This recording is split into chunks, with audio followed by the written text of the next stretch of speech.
पंजाब में बिजली संकट पर जो सियासी घमासान मचा है, उससे निपटने में कैप्टन अमरिंदर सिंह अकेले पड़ते दिख रहे हैं, क्योंकि उनके विरोध के लिए उनके सामने अकाली दल के साथ साथ पंजाब की नई राजनीतिक ताकत बन चुकी आम आदमी पार्टी भी है। ऊपर से अमरिंदर को पार्टी के भीतरी खींचतान से भी लड़ना है। तो कुल मिलाकर आने वाला 2022 का चुनाव अमरिंदर कैसे लड़ेंगे और कैसे जीतेंगे, ये बड़ा सवाल है।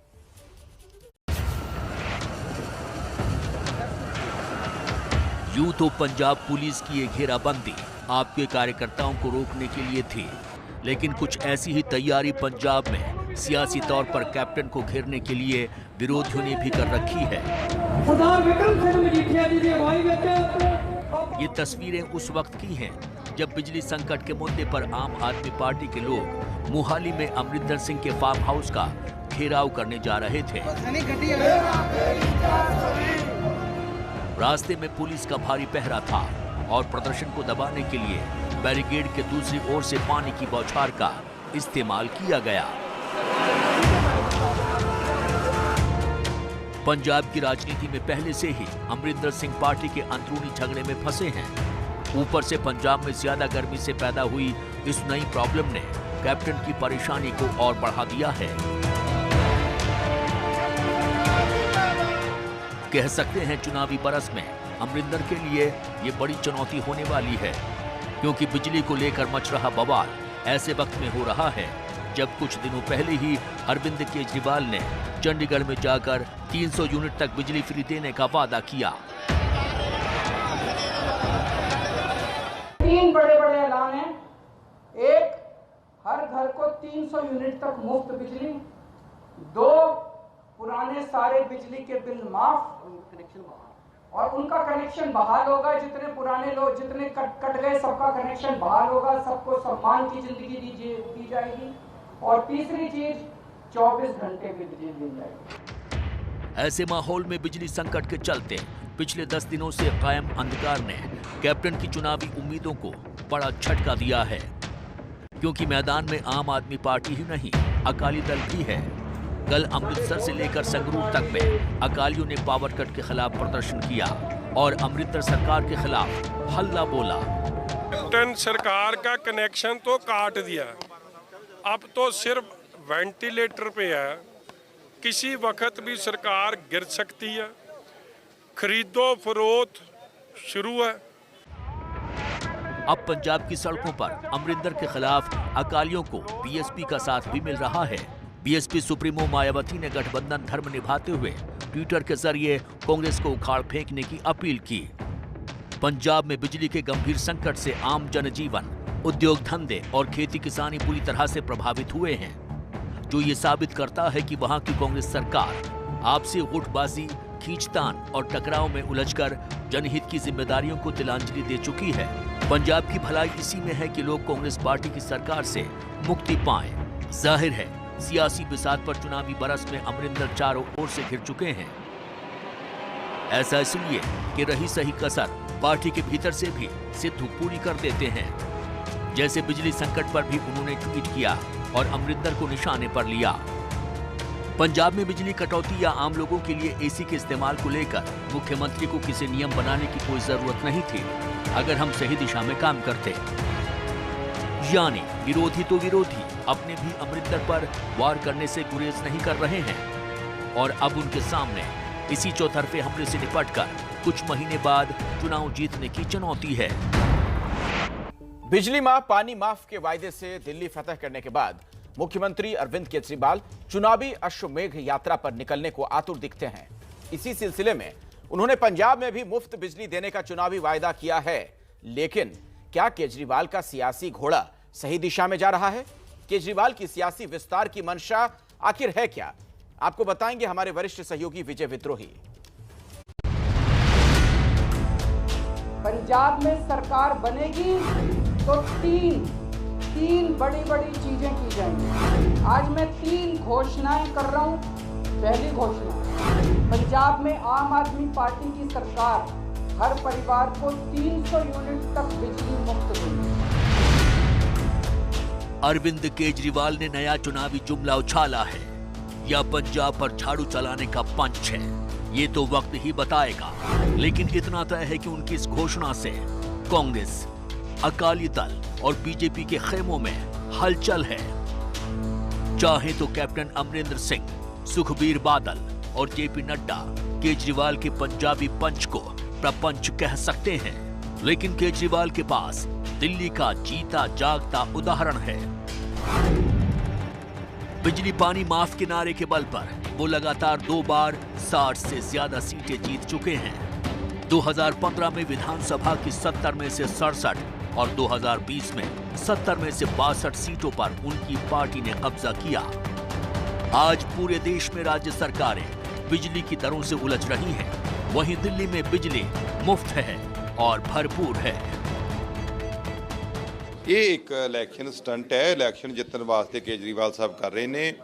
ਉਹ ਬਿਲਕੁਲ ਉਹਨਾਂ ਨੂੰ ਪਤਾ ਇਲੈਕਸ਼ਨ ਦਾ ਸਮਾਂ ਹੈ ਤੇ ਅਜਿਹੀਆਂ ਗੱਲਾਂ ਕਰਨਗੇ ਜਿਹਦੇ ਨਾਲ ਸ਼ਾਇਦ ਲੋਕ ਬਦਲ ਜਾਣ, ਪਰ ਲੋਕਾਂ ਨੂੰ ਪਤਾ ਹੈ ਕੇਜਰੀਵਾਲ ਸਾਹਿਬ ਦਿੱਲੀ ਬਹਿ ਕੇ ਪੰਜਾਬ ਦੀ ਨਬਜ਼ नहीं समझ सकते। जो ये 300 यूनिट की बात करता, 300 यूनिट तो हमने आज से 15 साल पहले शुरू कर दी थी। ये तो झूठ का पलंदा है। ये तो कहता किसी ना किसी तरीके ना हमारी सरकार बन जाए। झूठ बोल के जैसे कैप्टन अमरिंदर ने गुटका साहब हाथ से फड़ के सरकार बनाई, ऐसे जो केजरीवाल चाहता कि हम भी झूठ बोल के सरकार बना लें, लेकिन ऐसे बनने वाली नहीं। बीजेपी और कांग्रेस जैसी राष्ट्रीय पार्टियां चाह कर भी केजरीवाल जैसी लोक लुभावनी घोषणा नहीं कर सकती, क्योंकि इन दोनों पार्टियों की देश के कई राज्यों में खुद के दम पर या फिर गठजोड़ की सरकारें हैं। इस समय बीजेपी और एनडीए की कुल 18 राज्यों में सरकारें हैं। यूपी, बिहार, उत्तराखंड, हिमाचल प्रदेश, हरियाणा, मध्य प्रदेश, कर्नाटक, गोवा, गुजरात, पुदुचेरी, असम, अरुणाचल, मणिपुर, मेघालय, मिजोरम, नागालैंड, सिक्किम, त्रिपुरा। कांग्रेस और यूपीए की 6 राज्यों में सरकारें हैं। महाराष्ट्र, राजस्थान, पंजाब, छत्तीसगढ़, तमिलनाडु, झारखंड। जाहिर है कि दोनों किसी एक राज्य विशेष के लिए मुफ्त बिजली जैसी घोषणा नहीं कर सकते, क्योंकि फिर बाकी के राज्यों से मांग उठना शुरू हो जाएगी। लेकिन दिल्ली के मुख्यमंत्री के सामने ना तो ऐसी कोई बंदिश है और ना ही पंजाब में खोने के लिए कुछ है। पिछले विधानसभा चुनाव में केजरीवाल की आम आदमी पार्टी ने पंजाब में अकाली दल बीजेपी को पछाड़ते हुए पार्टी प्रतिपक्ष का दर्जा पाया था। 24% वोट और 20 सीटें जीती थीं। इस समय जहां पंजाब में बिजली कटौती का मसला भरी गर्मियों में जनता के पसीने छुड़ा रहा है, वहीं केजरीवाल का 300 यूनिट बिजली देने का वादा सुर्खियों में भी आ गया है। इस मसले पर कैप्टन अमरिंदर सिंह और नवजोत सिंह सिद्धू के बीच छिड़ी जंग ने भी केजरीवाल के वायदे को चर्चा में ला दिया है। पंजाब में बिजली महंगी क्यों है? क्योंकि बिजली कंपनियों में और पंजाब के सरकारी सत्ता में गंदी साठगांठ है, और इस साठगांठ की गंदी साठगांठ की वजह से पंजाब के अंदर बिजली महंगी है। इस साठगांठ को खत्म करना है, और अगर ये साठगांठ खत्म हो गई और इन बिजली कंपनियों को हमने ठीक कर दिया, तो जैसे दिल्ली के अंदर सबसे सस्ती बिजली है, वैसे ही पंजाब के अंदर भी सबसे सस्ती बिजली हो सकती है। ऐसा लगता है कि केजरीवाल का असली मकसद आम आदमी पार्टी को राष्ट्रीय पार्टी का दर्जा दिलवाना है। इसकी एक शर्त यह है कि कम से कम 4 लोकसभा सीटें हों और कम से कम 4 विधानसभा चुनाव में 6% वोट हासिल किया गया हो। जानकारों का कहना है कि सियासी विस्तार के पीछे केजरीवाल की ऐसी मंशा भी हो सकती है। केजरीवाल यूपी में अकेले चुनाव लड़ने की घोषणा कर ही चुके हैं। गुजरात के सूरत में स्थानीय निकाय के चुनाव में मिली सीमित सफलता को भुनाने के लिए हाल ही में वो सूरत भी गए थे। गोवा और उत्तराखंड में भी यूपी के साथ साथ अगले साल चुनाव होने हैं, जहां पिछली बार भी केजरीवाल ने हाथ आजमाया था। राष्ट्रीय लालच दिल्ली के बाद यूपी, पंजाब, उत्तराखंड, गुजरात, गोवा। आपको याद होगा कि 2013 में आधी अधूरी दिल्ली फतह के बाद 2014 में वो वाराणसी चले गए थे प्रधानमंत्री पद के बीजेपी उम्मीदवार नरेंद्र मोदी के खिलाफ चुनाव लड़ने के लिए।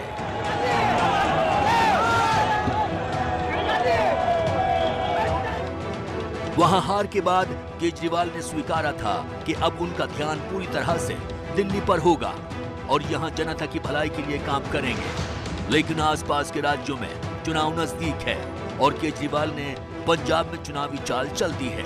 साफ कर दिया है कि पैर तो पसार नहीं है, सियासी चादर छोटी अगर है तो उसे चुनावी राजनीति से ही बड़ा किया जा सकता है। केजरीवाल की बिजली मुफ्त करने के वायदे की घोषणा के साथ ही पंजाब की राजनीति में एक करंट आ गया है। अब ये देखना बड़ा दिलचस्प रहेगा कि जब चुनाव होंगे तो करंट किसे लगता है। विजय विद्रोही, एबीपी न्यूज। कोरोना टीकाकरण में दो ऐसी खबरें आई हैं जो आपको सोचने पर मजबूर कर देंगी कि वैक्सीनेशन को मजाक क्यों बनाया जा रहा है। एक खबर बंगाल से आई और दूसरी मध्य प्रदेश से। पश्चिम बंगाल के आसनसोल में टीएमसी की नेता ने ही वहां एक महिला को टीका लगा दिया। सीतारामपुर में वैक्सीन देने के लिए कैंप लगा था, वहां डॉक्टर भी थे, नर्स भी थी, लेकिन आसनसोल की पूर्व डिप्टी मेयर तबस्सुम आरा ने एक महिला को खुद ही टीका लगा दिया। इसके बाद हंगामा हुआ तो वो कहने लगी कि सिरिंज पकड़ने का वो सिर्फ नाटक कर रही थी। जबकि मध्य प्रदेश में तो अजबी खेल हो रहा है। दर्जनों लोगों को वैक्सीन तो लग गई, लेकिन उनके पास इसका अभी तक कोई प्रमाण पत्र नहीं। कोविन ऐप पर अगर वो अपना नंबर डालते हैं तो वहां पर छत्तीसगढ़ के लोगों के वैक्सीन लगने के सर्टिफिकेट दिख रहे हैं। अब लोग परेशान हैं कि करें तो क्या करें और कैसे साबित करें कि उन्हें वैक्सीन लग गई है। भोपाल का ये ऐशबाग इलाका है। यहाँ के मोटरसाइकिल मैकेनिक नासिर अली ने वैक्सीन के महाअभियान वाले दिन 21 जून को कोविड टीका लगाया, मगर बाद में जब अपने नंबर से कोविन ऐप पर लॉगिन किया तो छत्तीसगढ़ के बेमेतरा कस्बे के रामकिशन वर्मा का नाम आया। मैजिक स्वास्थ्य विभाग के द्वारा से मैजिक चलाई गई थी, उसमें वैक्सीनेशन करवाई गई थी, तो उसके वजह से अभी तक मेरा मैसेज नहीं आया है। उसमें जब मैंने इसको कोविड-19 www पे उसको सर्च किया है एप्लीकेशन पे, तो उस पर मुझे ये निकल के आ रहा है मेरे नंबर पे। मैंने अपने नंबर डाल के जब उस पर करा, OTP डाली, नहीं मेरा नाम भी नहीं है और ये मेरा आधार भी नहीं है, लेकिन मेरा जब नंबर में अपना डाल के मेंशन कर रहा हूँ तो उस पर OTP आने के बाद मेरे पास ये आया। नासिर बताते हैं कि स्वास्थ्य विभाग के लोग सबको टीका लगा रहे थे। 2 हफ्ते बाद भी उनको कोई मैसेज नहीं आया। तुमको वैक्सीन लगी थी? जी सर। तो SMS वगैरह कुछ आया है? कुछ भी नहीं आया सर। फोटो है तुम्हारे पास? जी फोटो है। उस दिन वैक्सीन लगवाई थी मैंने मैजिक में, अभी तक कोई मैसेज नहीं आया मेरे पास। अब उसका कैसा अंदाजा करेंगे वैक्सीन लगी है कि क्या लगाया? जी मुझको भी लगी, मैसेज अभी तक कुछ भी नहीं आया। लगा दियो, मैं फोटो है मेरे पास। MP में महाअभियान के पहले दिन 21 जून को 17,42,000, 23 जून को 11,43,000, 24 जून को 7,05,000 और 26 जून को 9,64,000 लोगों को टीके लगे थे। इसके बाद अब 1 जुलाई को 9 लाख टीके लगाए गए हैं।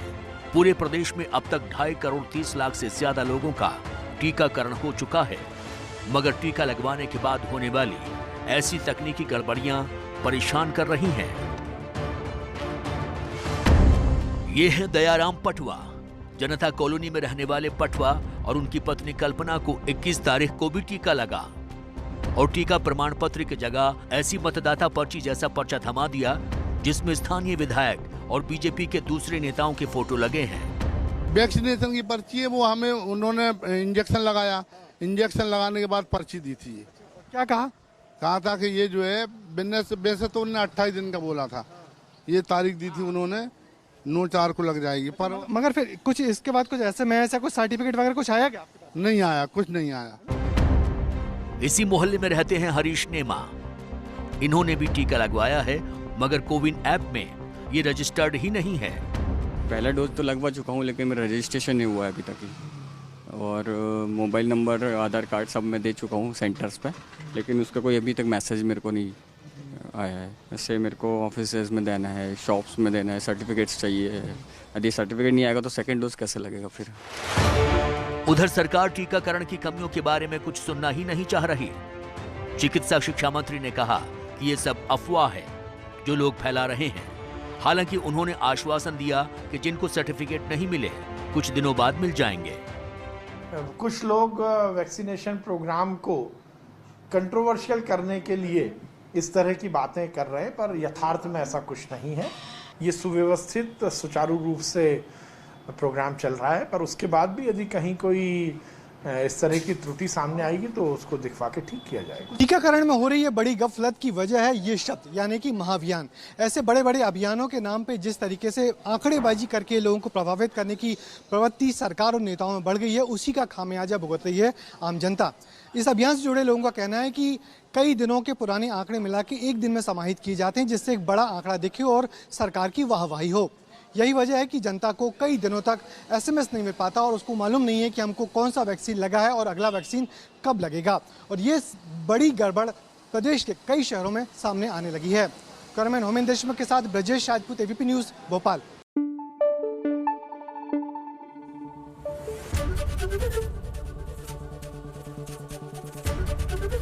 ABP न्यूज़ आपको रखे आगे।